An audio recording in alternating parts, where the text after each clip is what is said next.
Hello and welcome to Dukascopy TV. I'm Andrew Sachs-McLeod from LeapRate. And today, joining me in the studio in Geneva, Switzerland, is Patrick Oerer, Chief Executive Officer of UniTrader. Hello, Patrick. Hi, Andrew. Nice to see you again. Nice to see you again. Thanks a lot for having me. My pleasure.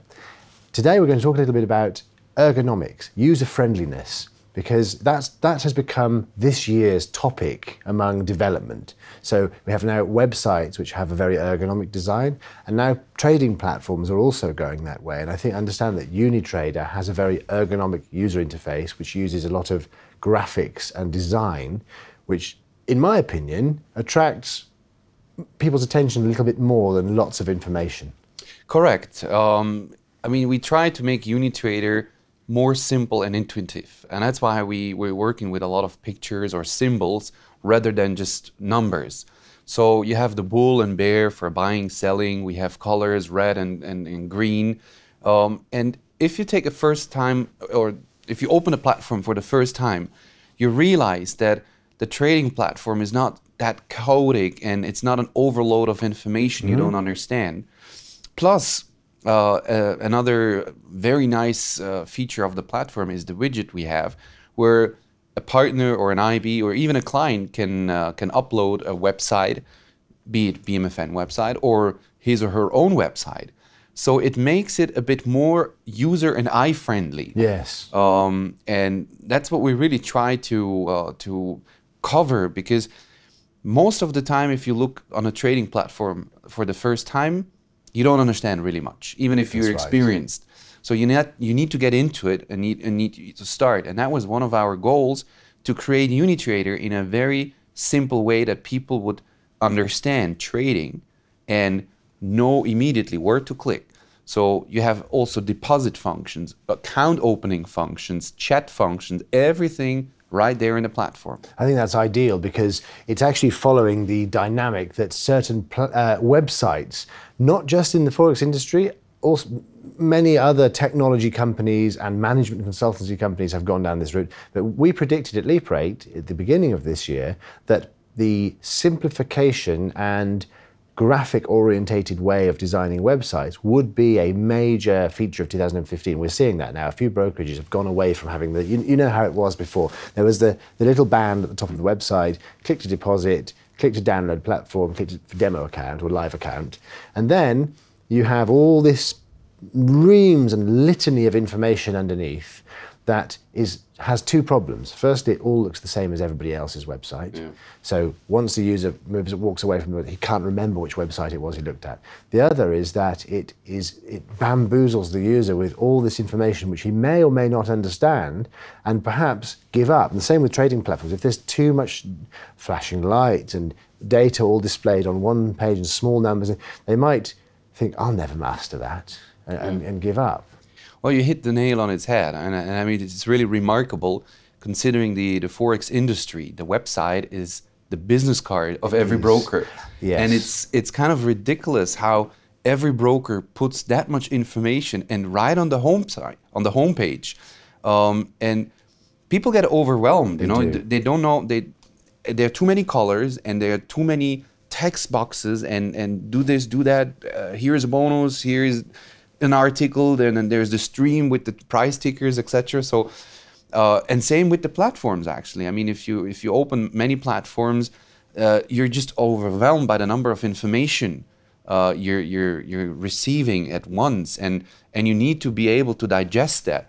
So that's why we tried with UniTrader to create something that is more eye and user friendly, that is also nice to see and to look. That look and feel was very important by creating that platform. I agree. I think the high resolution graphics are going to take over from the plethora of information that's been there previously. Absolutely. And I think I relate it back to how the motor industry was 30 years ago. If you go back to the 1980s, when the real technology age started among retail users of any product, you had all the digital displays on home appliances coming up, LED displays on video recorders in those days instead of analog clocks.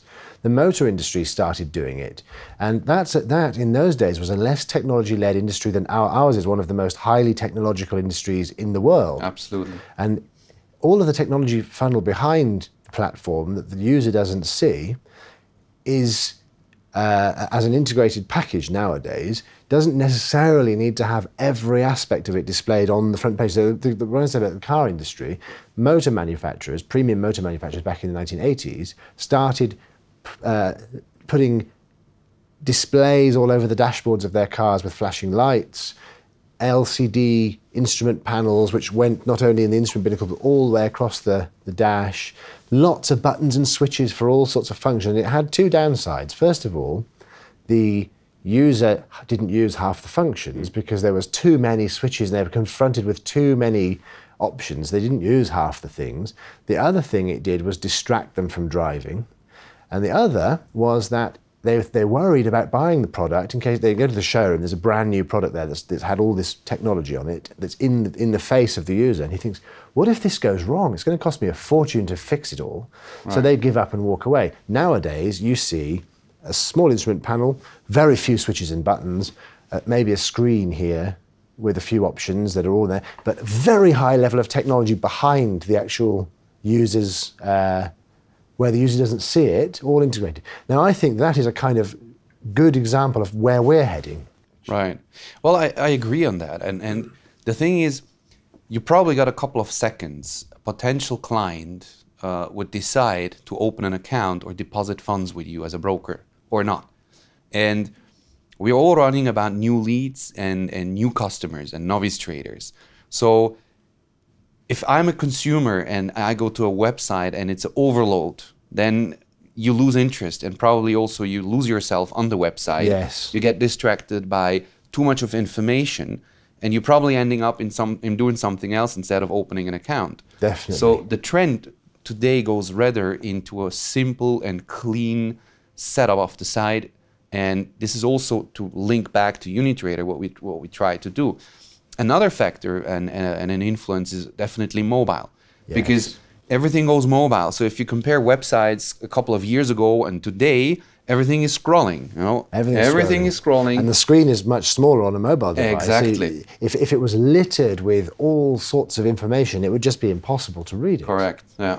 So that's as far as the trading platform is concerned. That is interesting because what you've done is taken that ethos and actually put it into the actual ergonomics of the platform, not just the websites and the face of the company, the business card of the company, as you really eloquently described, but into the actual the modus operandi of the actual platform itself. Correct.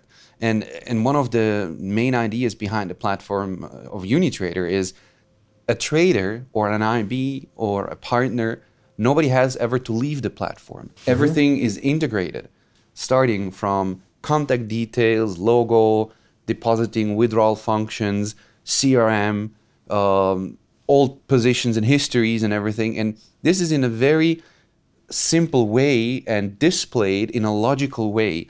So a trader never needs to close one of his windows to check something else. Right. Not even if he wants to check some financial news. It's all there with the widget to the website, for the website as well. We have links to social media. So all is there. So we try to have that experience for traders, but also for partners, that they are really attached to the platform. And of course, this is one of the reasons we also created UniTrader. It is attaching a client or a partner to a certain brand and a certain experience. Yes, and you have, if you've got everything on one pane, okay, on a PC and a Mac, you can open multiple windows, but think about, as you rightly said earlier, everything is going towards mobile-led, not just mobile as well, but mobile-led. On many mobile platforms, you can only have one pane open at one particular time. Correct. So therefore, everything has to be operable on one particular pane, window. Correct.